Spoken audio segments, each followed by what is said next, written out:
Olá, tudo bom, Simone? Bom, estamos aqui então nesse podcast maravilhoso e eu sei que você tem muito a contribuir, né, para as pessoas. O seu trabalho é muito importante e eu gostaria de saber, você é a Simone Magalhães, né, e especialista em neuropsicologia e psicologia clínica. Isso. E hoje o tema é autoestima. E o que você tem a nos dizer sobre a autoestima? Como trabalhar a autoestima? Primeiro, o que é autoestima, né? Como que a gente vai saber se a gente está com a autoestima baixa, alta? Como que é? Bom dia, boa tarde, boa noite, né? É um prazer estar aqui. Bom, autoestima é um tema que eu gosto muito.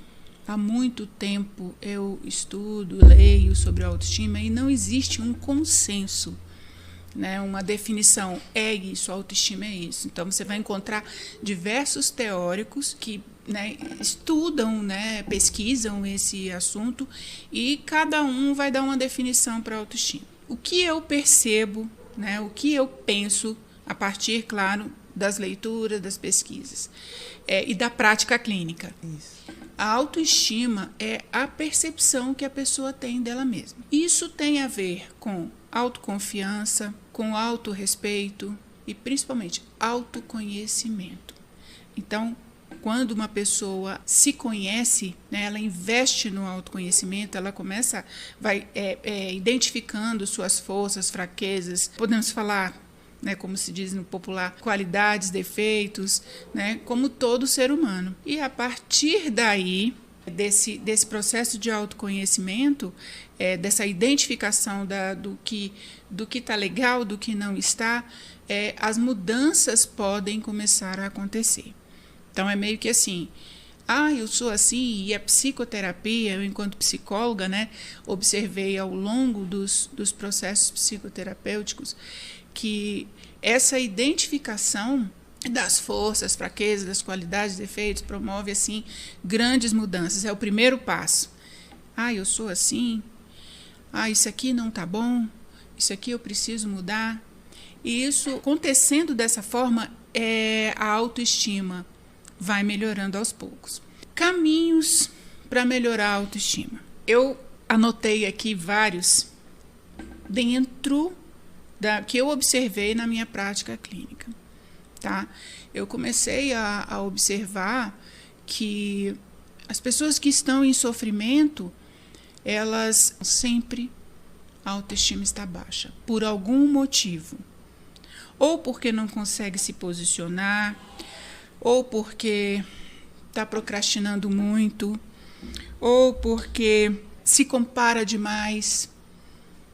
Então, hoje a gente vive, por exemplo, essa questão da comparação. A gente vive um momento que, assim, as redes sociais estão o tempo todo, né? Muitas pessoas mostrando suas rotinas, aquelas rotinas perfeitas, e aquelas pessoas, de repente, nossa, por que eu não consigo ter uma rotina como fulano?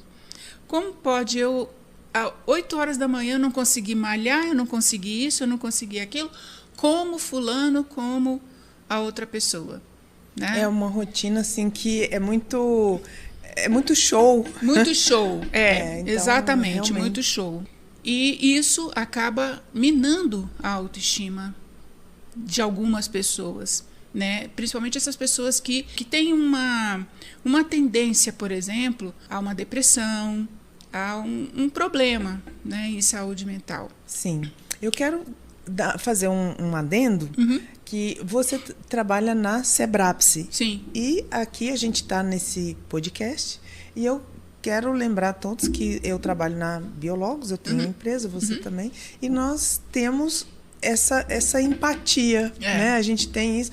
E eu também fui sua analisada. E eu acho assim o seu trabalho muito importante, porque quando você falou no meio aí da autoestima que a pessoa vai identificando como é tranquilo você ter suas razões, Porque eu lembro que quando a gente fez o meu tratamento, eu estava assim, nossa, parece que tudo que eu ia fazer dava tudo errado.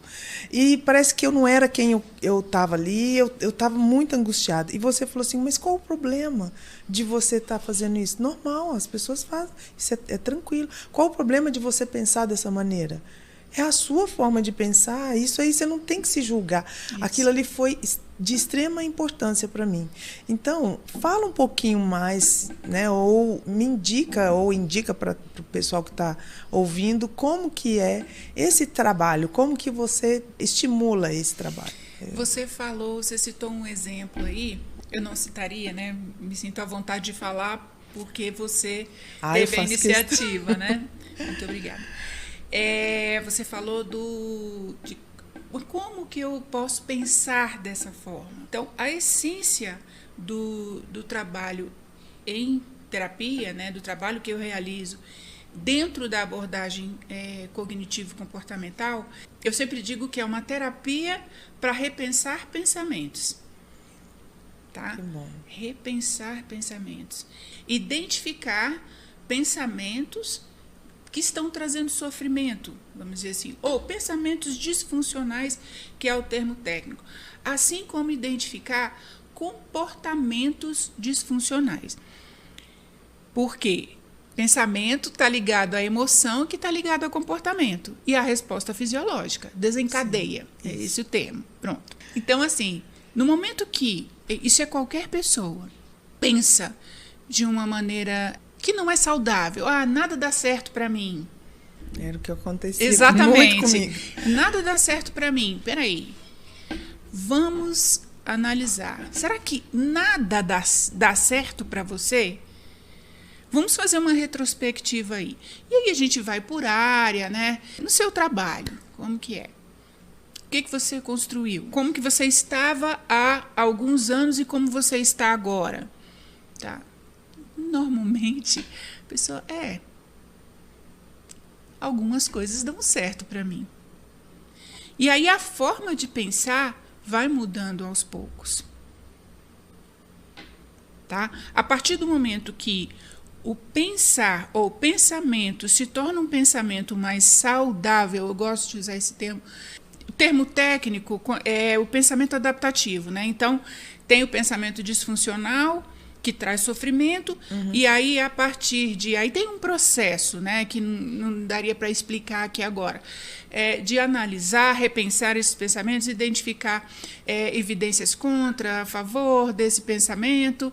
Tem todo um processo, até chegar a um pensamento... E um contexto também, né? O contexto que a pessoa está vivendo. Até a pessoa chegar a uma conclusão. Por exemplo, vou dentro do que eu citei, trabalho, né?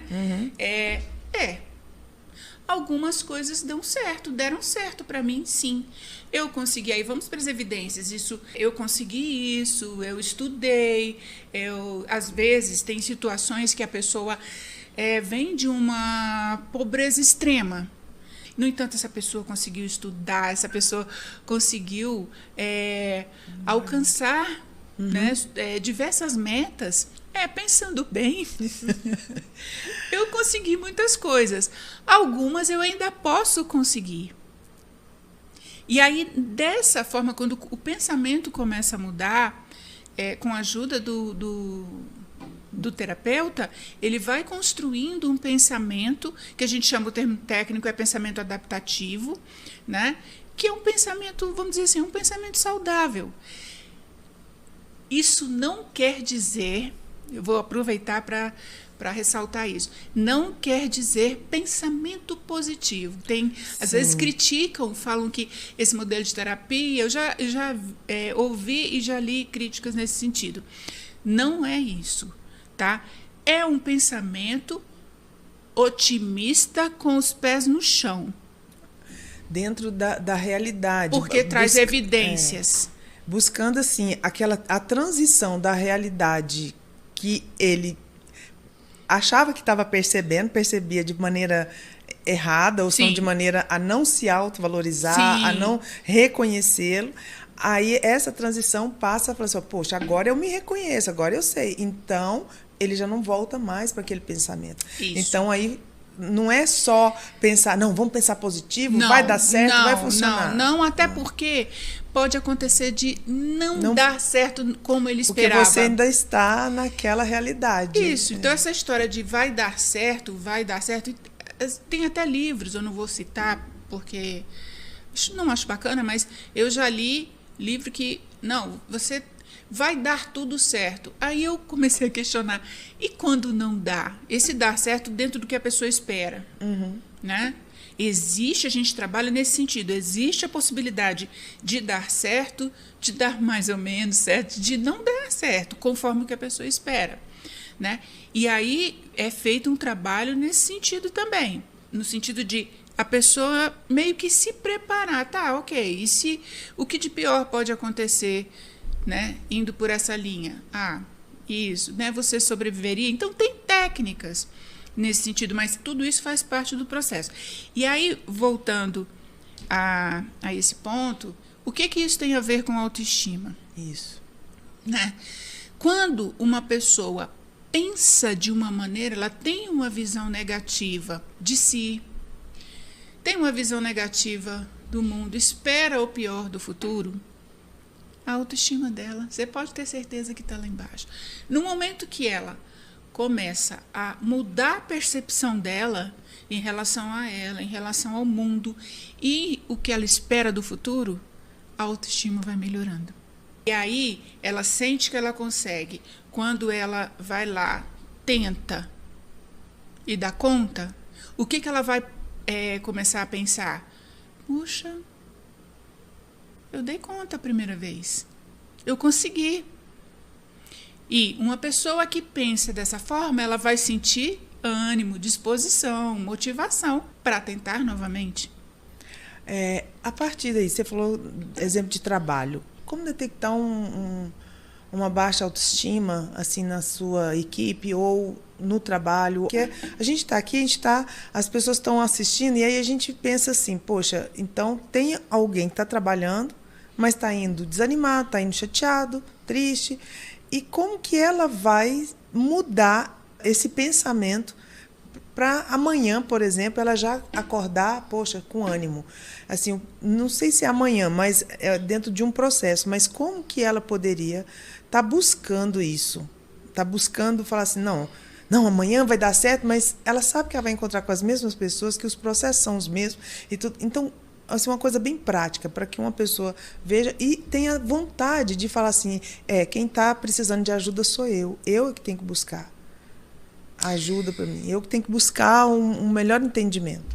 Dentre os itens, os caminhos que eu anotei, né, para a gente conversar hoje, aprender, isso não é da noite para o dia, tá? Como nesse exemplo aí a pergunta que você me fez, dificilmente uma pessoa vai, assim, eu não posso dizer nunca, porque o ser humano é uma caixinha de surpresas, né?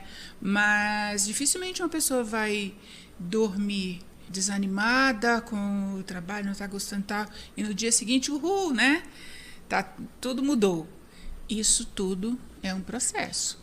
Então, um ponto que normalmente a pessoa que está com a autoestima baixa, ela só consegue enxergar o que não está bom.